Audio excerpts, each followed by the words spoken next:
የዲሞክራሲ መብቶች በአጠቃላይ በተመለከተ ኢህአዴግ ምን አይነት አመለካከት እንዳለው በተደጋጋሚ ገልጿል። ከሁሉም በላይ ደግሞ በተግባር ማሳይቷል። ተግባር ከዚህ ቀደም ነጻ ባወጣቸው አካባቢዎች በተግባር ማሳይቷል። ህዝቡ በነጻ የመደራጀት የመናገር የመጻፍ ኢህአዴግን ጭምር የመቃወም መብት በተግባር አውሏል። የመንግስቱ ኃይለማርያም ፎቶግራፍ ገትረው ኢህአዴግ አስገንጣ እያሉ ሰላማዊ ሰልፍ የሚያደርጉ በእኛ ነጻ ግዛት ነበሩ። በእኛ በራሳችን ነጻ ግዛት ከመንግስቱ ኃይለማርያም አመራር ጋር ወደፊት እያሉ መፈክር እያሰሙ ሰላማዊ ሰልፍ የሚያደርጉ ሰዎች በጦርነት ጊዜ በእኛ ነጻ ግዛት ነበሩ። በተግባር ጥይት እስካልተኮሱ ድረስ በፍጹም አይነቁም። ኢህአዴግ መስፋፋት የጀመረው በቅርቡ ነው። Melis Zenawi recording his national TV address at a hotel in the capital. This was the first glimpse here of the leader of Ethiopia's interim government, who, without ceremony, slipped quietly back into the country at the weekend. During his address, Melis stressed the need for unity to restore the country's economy, left in ruins, he said, by the previous government. Mr. Melis also justified the EPRDF's move into the capital during the London peace talks. He stressed it was their own decision, not the Americans. የለንደኑ ኮንፈረንስ በመካሄድ ላይ ሳለ በአዲስ አበባ ውስጥ በመፈጠር ላይ የነበረው አሰቃቂ ሁኔታ ለኛ ለኢህአዴግ ተወካዮች ግልጽ አዲስ አበባ ሰራዊታችን ገብቶ ስነ ስርዓት እንዲያስጠብቅ ውይይቱ በተነደፈለት አጀንዳና ዓላማ በተጠራበትም መንፈስ እንዲቀጥል ሐሳባችንን አቀረብን። There have been some demonstrations here, both anti-American and against the feared breakup of the country.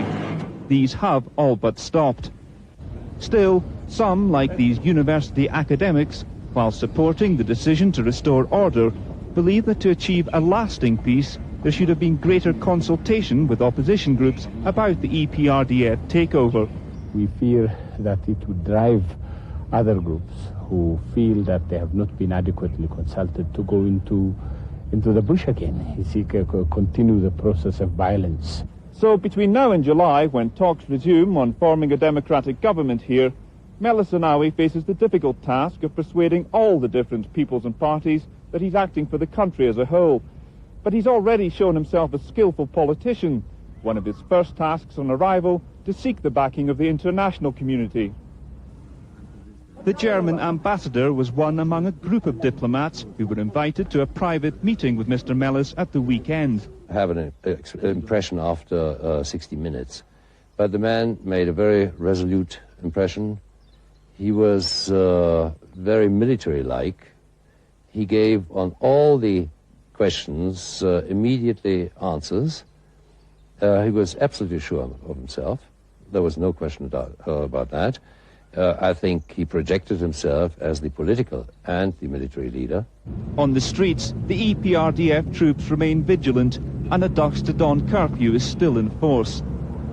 80% of these soldiers are Tigrayan, young men and women who've never lived in the city. Still, this unpaid peasant army has shown a discipline that would shame many a professional force. One of the big security problems are the huge numbers of guns in the city, estimated at some 70,000.